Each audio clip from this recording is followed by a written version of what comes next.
Donc, 2 500 000 sur la bourse, vous gagnez déjà 10%. Est-ce que 10%, c'est peu? Est-ce que 10% c'est peu? Non. Pourquoi c'est pas peu? 10% par an, ce n'est pas peu. Et quand je dis 10%, c'est parce que vous pouvez gagner plus sur la bourse. Vous devez enlever dans votre tête que 10% c'est peu. 10% ce n'est pas peu. Je répète, 10% ce n'est pas peu. C'est votre capital qui est peu. Mais 10% ce n'est pas peu. Pourquoi est-ce que c'est important d'enlever dans la tête des gens que 10% c'est peu? Parce que c'est ce que vous faites qui fait que vous acceptez de mettre votre argent dans des agro-business dont vous ne voyez pas la plantation parce qu'on vous dit que vous allez faire du 50% en 6 mois. Et pourquoi c'est des arnaques? Les arnaques, c'est des choses qui sont impossibles. C'est-à-dire que l'économie ne permet pas de faire ça. Maintenant, je vais terminer sur comment est-ce que les gens peuvent s'enrichir. Je vais terminer là-dessus tout à l'heure. Ce n'est pas possible. Ou enlevez ça de votre texte. Il faut qu'on éduque notre jeunesse africaine à gagner de l'argent petit à petit sur 10, 15, 20 ans. Faites votre plan sur 10, 15, 20 ans. Pendant que vous allez faire votre plan, qu'est-ce qui enrichit les gens? C'est que pendant que vous faites votre plan, il y a des opportunités exceptionnelles qui arrivent dans votre vie. Ça, c'est un autre sujet. Mais dire que vous allez mettre 5 millions et au bout de 3 mois, vous allez gagner 4 millions, on doit se battre, on doit lutter. Si vous ne vendez pas de la drogue, c'est difficile d'atteindre ce genre de revenus. On doit lutter pour mettre dans la tête des gens que 7% c'est beaucoup, 5% c'est beaucoup, 10% c'est beaucoup, 15% c'est beaucoup, 20% c'est beaucoup, 25% c'est beaucoup. On doit mettre ça dans la tête des gens. Il faut qu'on se batte pour les culquer aux uns et aux autres que 10% c'est beaucoup. Le combat que nous menons, c'est que les gens comprennent que 2%, là, ça devient peu. Parce qu'à la banque, déjà, sur ton compte bancaire, c'est 3,5%. Tout ce qui est au-delà de 3,5%, c'est déjà beaucoup. Ensuite, tout ce qui est au-delà du taux d'inflation, autour de 4%, c'est beaucoup. Donc, dès que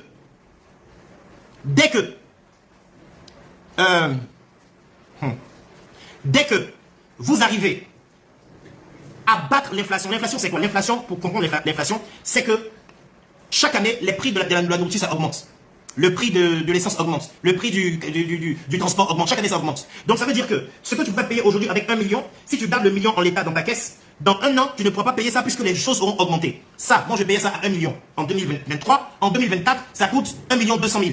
Donc, si j'ai gardé 1 million dans ma caisse, que j'arrive en 2024, je ne peux plus payer ça. Avec le million que j'ai conservé, il faut que je trouve encore 200 000 pour ajouter à ça. Donc, ce que nous disons, c'est que le million que vous avez reçu, que vous mettez sur la bourse, si vous permet de gagner 20%, vous avez battu cette inflation-là. D'accord? Donc, l'année prochaine, vous pourrez payer ce cahier-là qui coûtait en 2023 1 million. L'année prochaine, ça coûte 1 million 2. Ok? Ça coûte 1 million 2 l'année suivante. Donc, l'argent que vous avez mis en bourse, vous avez donné l'argent pour battre l'inflation. Donc, vous ne vous appauvrissez pas. Donc, deux choses. Un, si vous arrivez, grâce à la bourse, à battre les rendements des 3,5 de l'épargne, c'est beaucoup. Deux, si vous arrivez à battre les 4% de l'inflation, c'est beaucoup. C'est la base. Les mêmes qui ne veulent pas aller en bourse, les mêmes ont des comptes d'épargne. On vous dit, enlevez une partie de l'argent, mettez ça en bourse. Maintenant, dans toute économie, vous devez savoir que ce qui gagne plus rapidement est plus risqué. Et ce qui gagne moins rapidement est moins risqué. D'accord? Bon.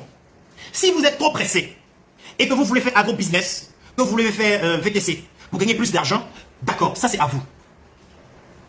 D'accord? Ça c'est à vous. Mais au moins, dans la diversification de vos revenus, mettez au moins une partie sur la bourse. Cette partie-là, ça ne va pas finir. Gagnez du 7%, puisque moi je vous dis, vous pouvez gagner du 5, 6, 7, 10, 20, 30% sur la bourse. Ok? Donc mettez de l'argent, une partie de l'argent sur la bourse. Oui, on peut perdre la bourse, d'abord je reviens. Mettez une partie de l'argent sur la bourse. D'accord? Mettez une partie de l'argent sur la bourse, gagnez du 5, 6, 7%. Et puis, comme vous connaissez les stratégies pour gagner plus, envoyez une partie de votre argent là-bas pour gagner plus. Sachant que si vous gagnez plus, vous pouvez perdre plus. Et si vous perdez plus, vous aurez au moins préservé vos 5, 6, 7%. Est-ce que vous savez que ceux qui mettent l'argent sur les VTC, et puis ça foire, agro-business, ça foire, les crypto-monnaies, il y avait crypto-monnaies factices, il y a des gens qui font ça, je pense, au Nigeria, non? Non, pas seulement au Nigeria, il y a au Nigeria, puis non, pas au Nigeria, au Cameroun, et puis nos amis du Mali, là. D'accord? Nos amis du Mali, on est d'accord? Très bien. Ils ont fait quoi? C'était quoi leur truc, là, au Mali, là? C'était quoi? Un truc célèbre, là. ChatGPT, là. C'était OpenAI. Voilà. Quand vous avez mis votre argent, et que vous vous rendez compte que vous avez tout perdu, et que vous vous rendez compte que vous avez un peu d'argent sur la bourse, mais vous êtes content? Vous savez que 1 million est devenu 1 million 70 000. Mais vous êtes content? D'accord? Maintenant, certains me posent la question, peut-on perdre en bourse?